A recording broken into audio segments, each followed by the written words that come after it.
Have you ever known someone who fits any of the following descriptions? A person, suppose maybe in your life group, which is our small groups here at the Bridge, who's never transparent about their own struggles or difficulties. The ones who, when things start to get real and raw and personal, oh, I'm good. It's when you come home, hey, how was your day? Oh, good. But they've had a horrible day.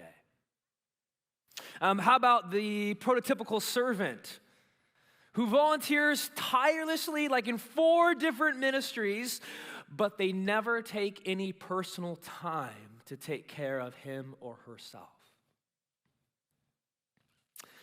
Here's a fascinating one.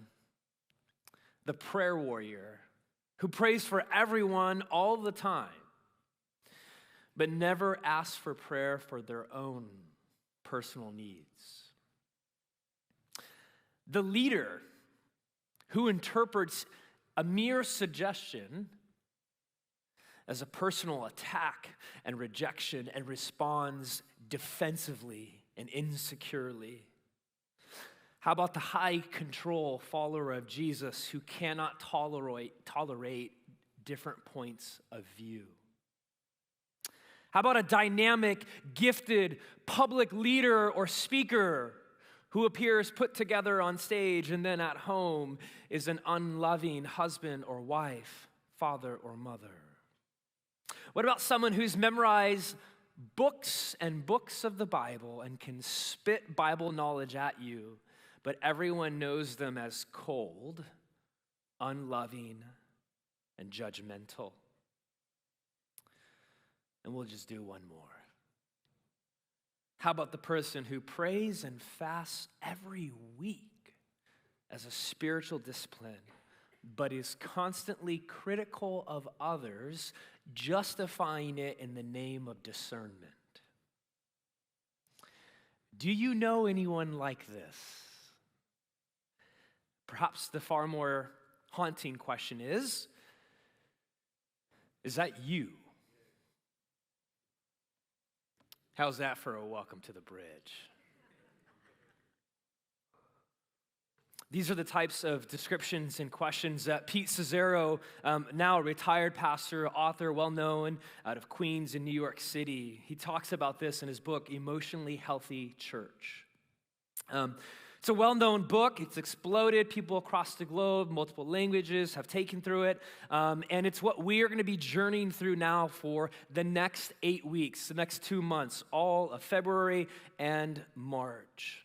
And so if you are in a life group here at the Bridge, we have all of our life groups going through this, both English and Bridge Espanol on Wednesday nights or Sunday afternoons. And so even for our preaching series, we are just going to go double dosage on this and go through the exact same thing as well, because I believe it's that important. And this morning, of course, yes, it's an introduction, but far more profoundly, it's an invitation for you as an individual and for us as a church community to seek emotional and spiritual health as followers of Jesus. And I truly believe that this is a very, very pivotal journey for us to take. Here's what this isn't. This isn't just another sermon series just to do another sermon series. There's lots of sermon series that I want to do that I think actually would be cooler than this. I mean, what a hard sell. Hey, come to church. We want to talk about your emotional unhealth. So clearly, I'm not doing this to be attractive, so to speak. Let me speak to the dudes real quick. This isn't, kind of some like late 90s, early 2000s like emo thing where we're going to, hand out Kleenex and tissue and ask you to cry and sing Kumbaya all together. Although there's nothing wrong with that. So that's not why we're doing this, what we're going to ask you. I really firmly believe this is a foundational kind of ethos moment for our culture here at the Bridge. If you were with us end of November, we did a bilingual service, and Pastor Dario and I shared what we believe God was calling us into for 2023. And perhaps if we could summarize that, it was to go deeper. I'm done with superficial Christianity. I hope you are too, because I think most people are. We've had enough. And so this is a year, literally, we want to take our community to go beneath the surface, to go down deep, to lay down roots, just like a tree that maybe don't grow right away, but a decade from now or 2 years from now, whatever the time is, man, we are reaping abundant kingdom fruit because we decided to do the hard work. And so I hope and pray, and not even naively, that a year or two from now, we are able to mark this season as a time that we went deep. Here's the summary of this series by Pete Scazzero. We'll put it up on the screen. Emotional health and spiritual maturity are inseparable. It is not possible to be spiritually mature while remaining emotionally immature. Let me read that again. Emotional health and spiritual maturity are inseparable. It is not possible to be spiritually mature while remaining emotionally immature. This is the driving force and point of the next 8 weeks. And the main illustration that he comes up with, which I think is brilliant, is that of an iceberg. And the thing about icebergs is that usually only 10% is visible to the human eye. So you may see one, and it actually may appear small, but underneath it, beneath the surface, is 90% of the iceberg. And if you're anything like me, your mind immediately goes to Titanic, iceberg straight ahead. I just had to say that. We're not going to put up a picture of Leonardo or anything like that. But the point is, this is exactly what life is like for most of us. What's visible about our life is the 10% of us. And that's what we show off. But there's a whole 90% inside of us that's not visible to everyone that we have never, for the most part, probably digested.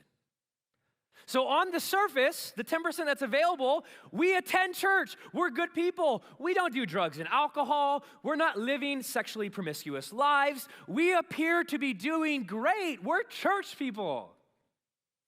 And of course, we don't do the other stuff that gets people into trouble.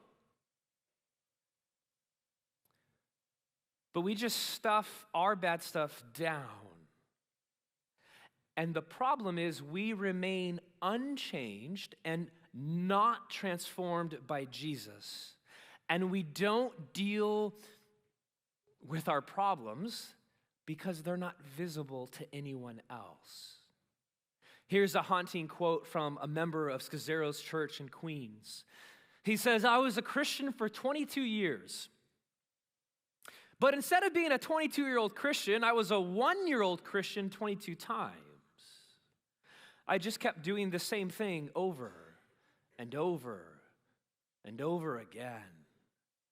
Man, I got to tell you, as a pastor and as a follower of Jesus myself, I often feel like that.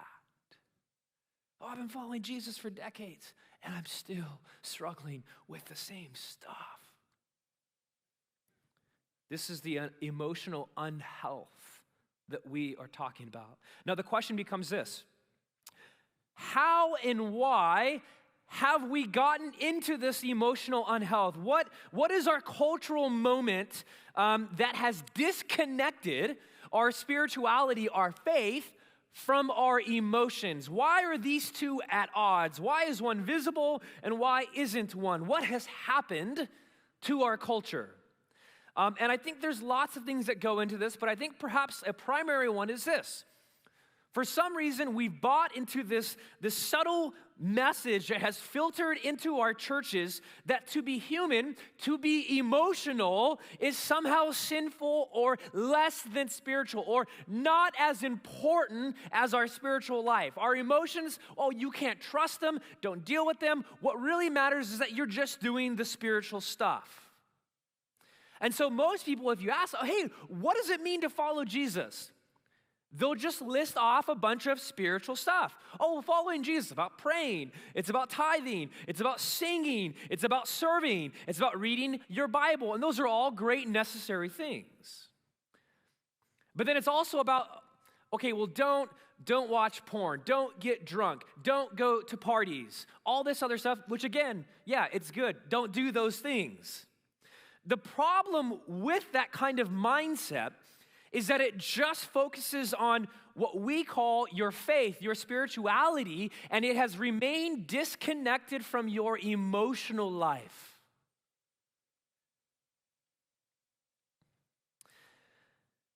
We have a stunted view of humans. We'll put up a diagram here. Pete uses this. Here's how you and I are wired and made. This is a model of what makes up humanity.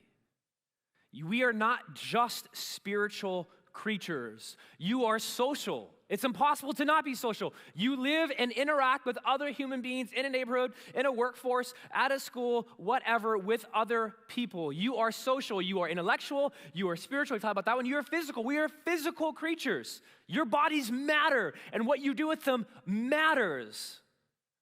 And you are also emotional. And the reason why all of these things matter is because this is the way that God has created and wired us, and He has said, this is good. This is the way you're supposed to be. This is how I've made you to be holistic and to faithfully and completely follow Him. The problem is when we deny one of those slices or we don't pay attention to it. We forget what it means to be fully human. And when we do that, there are significant long-term consequences in our relationship with God, our relationship with others, and our relationship with ourselves. And all I'm saying is, for whatever reason, the church, by and large, has just focused on, quote-unquote, the spiritual, and we've left off the physical, the social often, and in this case, for this morning in the next 8 weeks, the emotional. And here's the result of that. We end up curbing our feelings, ignoring our pain, denying our anger, numbing over our depression and anxiety, avoiding conflict, repressing our sexuality, and we live in fear of raising questions and doubts, and the list goes on. And if you're not convinced yet that there is a disconnect between our emotional health and our spiritual maturity, I want us, and this is what really matters now, to briefly survey the life of Jesus. Because theologically, what Christians have always believed at all times and all places is something called the doctrine of the incarnation. And that's just a fancy word that God became human. God became flesh and blood. He's one of us. And so if you want to see what it looks like to be a fully human alive, to be a human that's flourishing and thriving, we look at the face of Jesus of Nazareth. So, if we want to see what emotional health looks like, we take a deep, long stare at the life of Jesus. And probably an interesting question that I never asked until a couple years ago was, what was Jesus' life like emotionally? You ever think about that? What was Jesus' life like emotionally?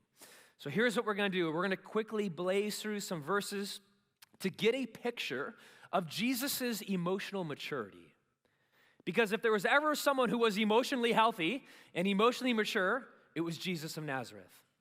So we're going to quickly go through these. We'll put them up on the screen. Here we go. I want you to pay attention to the emotion that Jesus is expressing in each of these passages. Luke 19:41. As he, Jesus, approached Jerusalem, he saw the city and he what? He wept over it. So Jesus physically cried and displayed his sorrow and grief. Next one, Luke 10:21. At that time, Jesus, full of joy through the Holy Spirit. Christians should be full of joy. We shouldn't be stoic, unpassionate people. Excuse me. Next one, Mark 3:5. Jesus, he looked around them in anger and deeply distressed at their stubborn hearts. And he said to the man, stretch out your hand. And he stretched it out, and his hand was completely restored. Anger, there's nothing wrong with anger in and of itself. Anger by itself is not sinful. In fact, as we see here, anger leads to healing and restoration. There is a place for righteous anger in the church.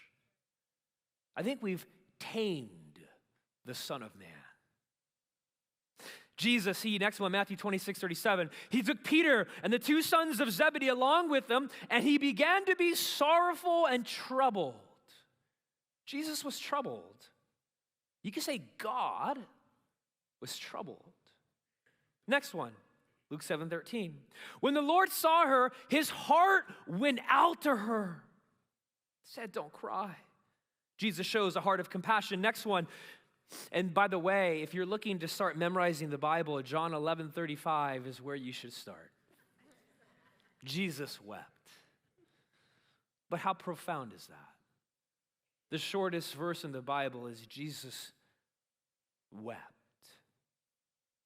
Two more, Luke 7:9. When Jesus heard this, he was amazed. I love that. And he, turning to the crowd following him, he said, I tell you, I've not found such great faith even in Israel. Jesus expressed wonder and awe. Last one, Luke 12:50. But I have a baptism to undergo, and what constraint I am under until it is completed. Jesus expresses distress and pressure. The Son of God went through pressure. As Scazzaro says, Jesus was anything but an emotionally frozen Messiah. See, what's interesting to me is we have a tendency to focus on Jesus' divinity, the fact that he was fully God, which is fully true, but we tend to not focus on his humanity. And I think in a lot of ways, that's why we emphasize the spiritual and we discredit or we ignore or we shove down the emotional because it's a part of his humanity. And for many of us, our picture of God, we wouldn't say this out loud, but you think it inside. Your picture of God is kind of like this old gray beard Santa Claus sitting on a cloud who's very powerful and kind of has like a whip in his hand and sometimes reaches down to earth. He's emotionless. He's stoic. That's not the God of the Bible. And if we take seriously our understanding that Jesus is fully God and fully human, then that means that he felt very real, raw, authentic emotions. He was in the flesh. And that means that Jesus felt pressure and anxiety and joy and awe and wonder and frustration and delight and concern just like every single one of us. Here's the last passage, and I want to camp out on it this morning that I want us to take to. This passage gives theologians a really, really hard time. It's quite astonishing. And it's because it's a passage that fully takes together in a very beautiful, mysterious way both Jesus' divinity and his humanity. So I figure I'd save the best for last. Turn to the most holy book of Mark. I was with some pastors a couple days ago leading a retreat. None of them had a biblical name, and so I said, you guys can never make this joke. How does that feel? Mark chapter 14, starting at verse 32. Here's the scene. Jesus is facing, and he's quite aware of it, his impending crucifixion. He knows he's going to die on a cross. And here's this late night scene. Mark 14, verse 32. They went to a place called Gethsemane. And Jesus said to his disciples, "Sit here while I pray." And he took Peter and James and John along with them. And isn't that interesting? The call of community here, Jesus takes 3 people with him. And he began to be deeply distressed and troubled. "My soul is overwhelmed with sorrow to the point of death." That's pretty intense. And he said to them, "Stay here and keep watch." Going a little further, he fell to the ground and prayed, and this is actually uncomfortable if we take this seriously, that if possible, the hour might pass from him. Abba, Father, which means daddy, it's intimacy. Everything is possible for you. Take this cup from me. What he's saying is, I don't want to die. Can we sit in that for a little bit? Jesus is saying, I don't want to do this.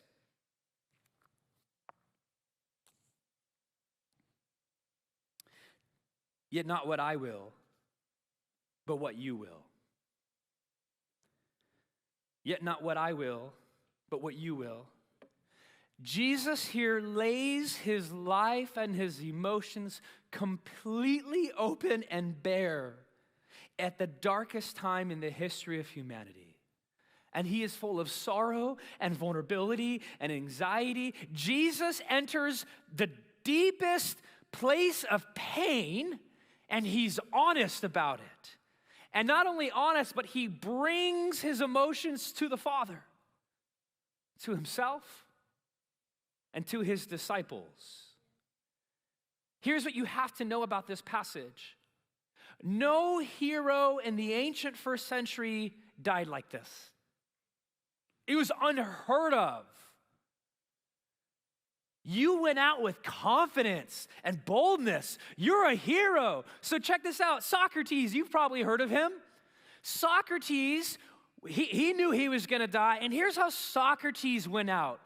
He poisoned himself, and he told his friends around him, don't be sad, be happy, because I'm going to a better place. That's how one of the most revered ancients went out for death. What's going on there? He's in control. He's calling his shots. He's going out with joy. Is that what Jesus does here? Does Jesus pull the hero card and march out boldly and confidently towards his oncoming fate? No, he takes what culture prescribed as a weak, embarrassing, and shameful emotional response to death. It's completely opposite to that culture at that time, if you were a hero. Now, here's what I want us to do.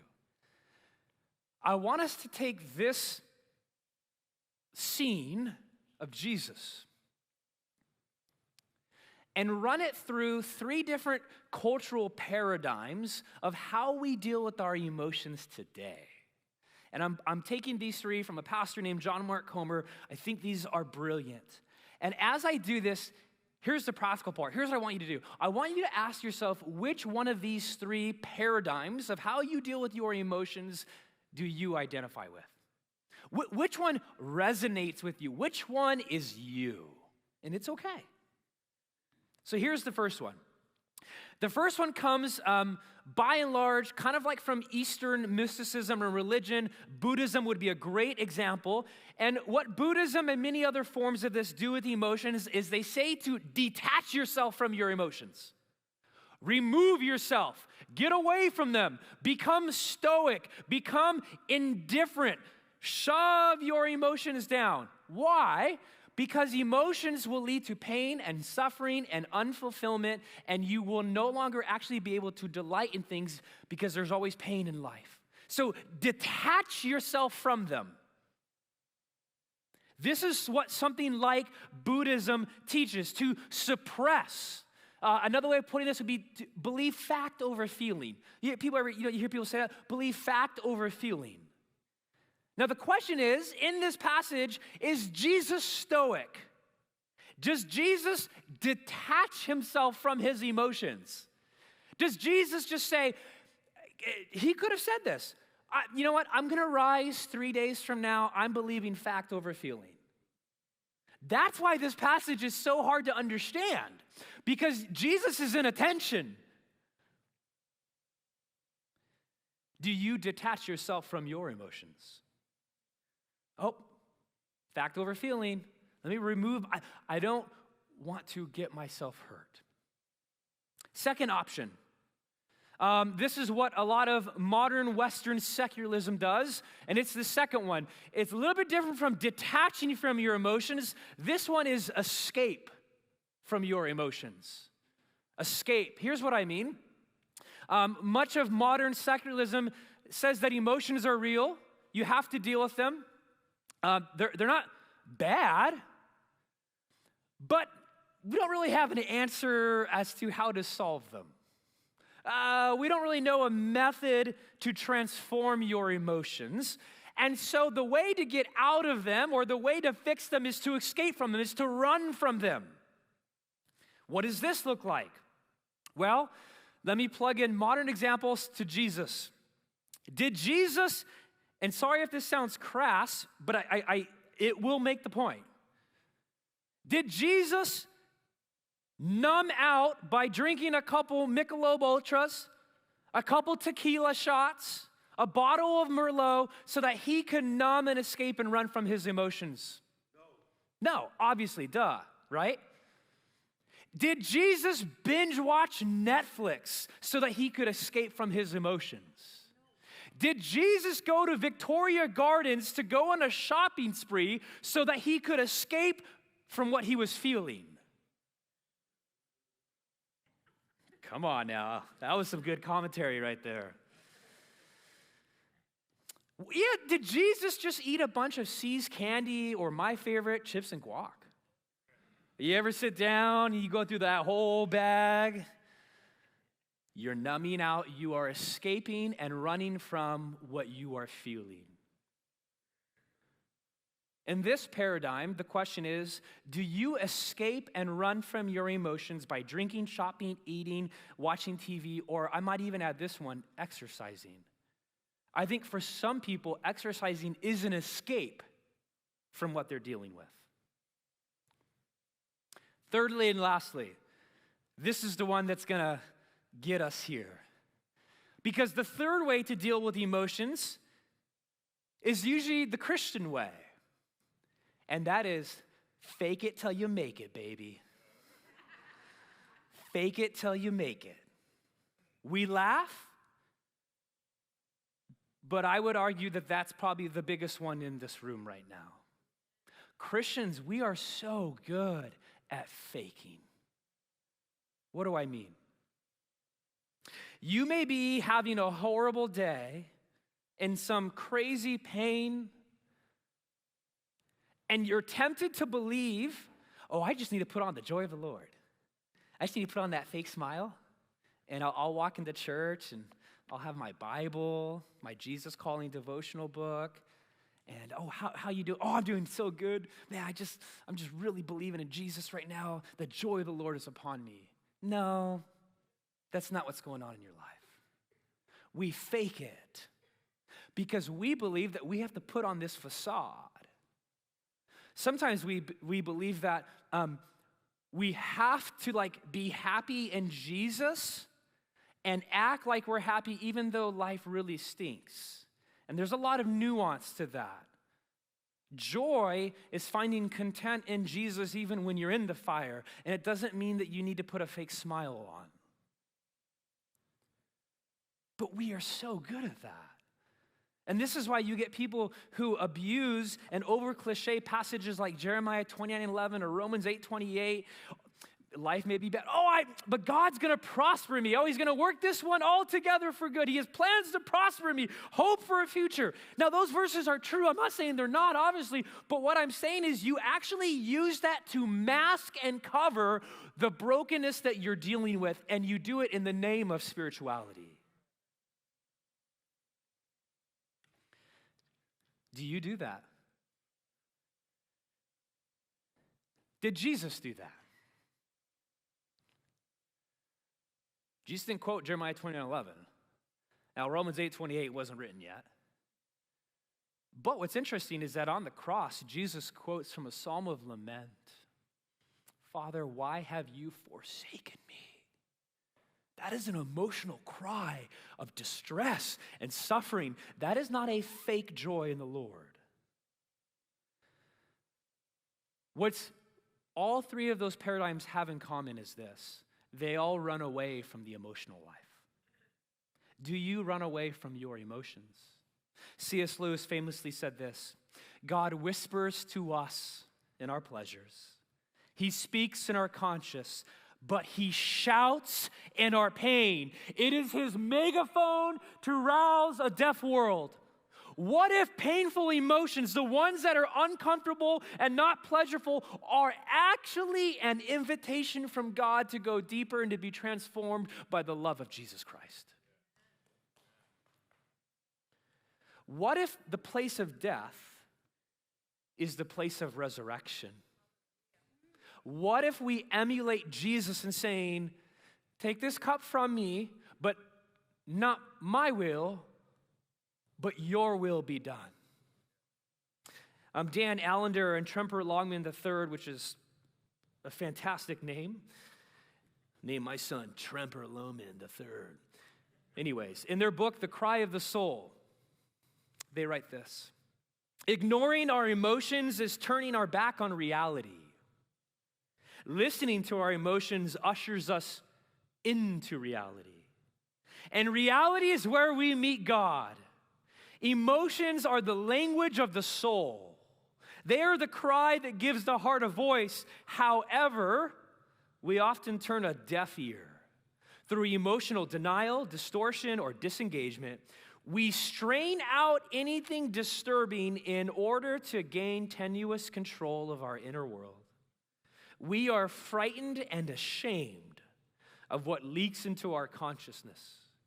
In neglecting our intense emotions, we are false to ourselves, and here it is, we lose a wonderful opportunity to know God. We forget that change comes through brutal honesty and vulnerability before God. What if the place of deep, painful emotions are the very place where God does his greatest work? So, three kind of next steps, if you will, to begin to march and pursue emotional health. And I'm right there with you. Here's the first one. Develop an awareness of what I am feeling and doing. Develop an awareness of what I am feeling and doing. Meaning this, you have to ask yourself in any given moment, what are you feeling? That seems like a really simple, dumb question to ask. But I think most people, I'm not sure if we're actually completely honest and aware of what we're feeling in the moment. And there is a power to naming and identifying what you're going through. I think Jesus models this in the Garden of Gethsemane. Jesus names what he's going through. That is step one. If you don't do that, you cannot process and have your emotions transformed if you don't first honestly name them. Second thing, ask the why or what's going on question. All right, I'm really struggling right now with anxiety because I'm scared of what that person's going to think of me. All right, I've named it, I've identified it, anxiety and people-pleasing. Why am I feeling that way? Why am I worried about what people are going to think about me? You have to go to the root. And I'm using myself as an example, and often for me, in that very example, I'm scared of a big decision I have to make and have some people be hurt by it because I care more about what they think of me than what the God of the universe does. Ultimately, I'm finding my identity in humans and not in God. Until I get to that realization, I will never be able to transform that anxiety. Until I understand, what's causing it is I'm not finding my identity in Jesus Christ. I'm finding it in what other humans think of me. I've flip-flopped the order. And that leads to the third thing. You name your emotion, you ask why, what's causing it, what's behind it. Third thing is you have to link the gospel and emotional health. The gospel means good news of Jesus. We have to link the good news of Jesus with our moment. And this is what I kind of want to get into and end with. This morning is an invitation for you, for me, for us to begin to give God our emotions and feelings and whatever season of life you're in, to surrender, to give that to God. Dave Lomas, a pastor at Reality San Francisco, says this: surrender is the place that your emotions begin to get healthy. Surrender is the place that your emotions begin to get healthy. Why? Jesus, the most emotionally mature person to ever live, opened up and surrendered his emotions to his Father in the biggest, darkest place of pain on the cross so that he could heal your emotions.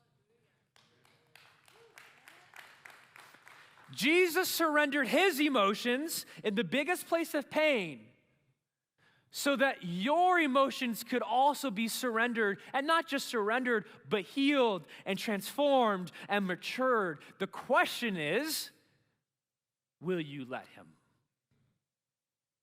Will you let him? What does that look like for you? To surrender whatever you're going through to the Father. Scazzero asks this: do you treat your emotions as a gift from God and as a discipleship issue, or do you tend to see your emotions as a distraction or maybe even a curse?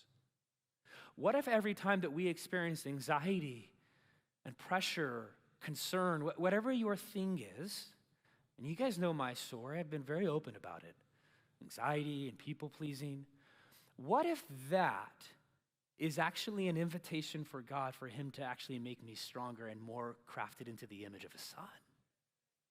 What if it's an invitation? Here's what I want to end with. Scazzero writes this: going beneath the surface of our lives can feel as if we are walking on a tightrope 50 feet above the ground without a safety net below. Pause right there. Some of us right now, oh my gosh, Mark, to look at my this is going to feel like I'm walking on a tightrope 50 feet above ground. Yes. Here's the good part. The gospel is like the safety net. It alone gives us the foundation to take the risk of stepping out onto the tightrope in order to explore our inner depths. The determining factor in our relationship with God is not your past or your present record or your performance. It is Jesus' past record that has been credited to my account as a gift. A revelation of God's free grace gives us the courage to face the painful truth about ourselves. As we step out onto the tightrope of discovering the unpleasant things about ourselves, we have a safety net below: the good news, the gospel of Jesus Christ. You can fall off the tightrope because there's a safety net below, and it's because of that. What a beautiful, fitting time this morning to take corporate communion. I'm going to invite up the band right now. If you're new to the Bridge, we take corporate communion the first Sunday of each month. As has the history of the church across the world. These two elements ground us. They are our anchor point. If you're here and you're not a Christian, there is zero pressure to participate in this. No one's going to look at you weird or judge you. We're just so glad you're here. For us, what these elements mean, the bread stands for the sacrificial broken body of Jesus. The cup stands out as his blood that was poured out for you for the forgiveness of sins. And this morning, we recognize the gospel truth. This is what communion tells us this morning. That you and I, we are more broken than we know, but we are more loved than we can imagine. We are more broken than we know, but we are more loved than we can imagine. Jesus' body was broken so that he could put your brokenness back together, like a puzzle. Jesus died so that you could be emotionally healthy. Before I read out of the Lord's Supper in Matthew 26, I just want to read again this quote from Scazzero, because this is what I want the framework to be for us these next 8 weeks. The gospel is like a safety net. It alone gives us the foundation to take the risk of stepping out onto that tightrope to explore your inner depths. Listen to this, brothers and sisters. The determining factor in your relationship with God is not your past. It is not your present moment, and it is not your performance. It is Jesus' past record on the cross that is credited to you as a free gift of grace. And that gives you the courage to face your emotions. And so as we step onto this tightrope of discovering the unpleasant things about ourselves, we have a safety net below. The blood of Jesus and the body of Jesus, broken and poured for you and I. Let me read the Lord's Supper. This is the good news of Jesus. While they were eating, Jesus took the bread, and when he had given thanks, he broke it and he gave it to his disciples, and he said this, "Take and eat it. This is my body." And he took the cup, and when he had given thanks, he gave it to them, saying, "Drink from it, all of you. This is my blood of the covenant, which is poured out for many for the forgiveness of sins." At this time, the band's going to sing 2 songs for us. We have elders, deacons, leaders up here at the front. We have 4 different communion stations. If you could just physically walk forward, if you're comfortable with that, to receive the elements, you can take them right away. You can go back to your chair and take them, reflect and pray, however you feel led to. And then we also have a prayer team. Carrie to my right. Over here we have Tom and Trisha, Beth. Receive prayer. Receive prayer, whatever you need prayer for. What a joy to have brothers and sisters pray over you. I think about Danny being prayed over by Pastor Dan. So let's take communion together, enter prayer together, enter worship together, because we have the safety net of God's good grace. Let's worship.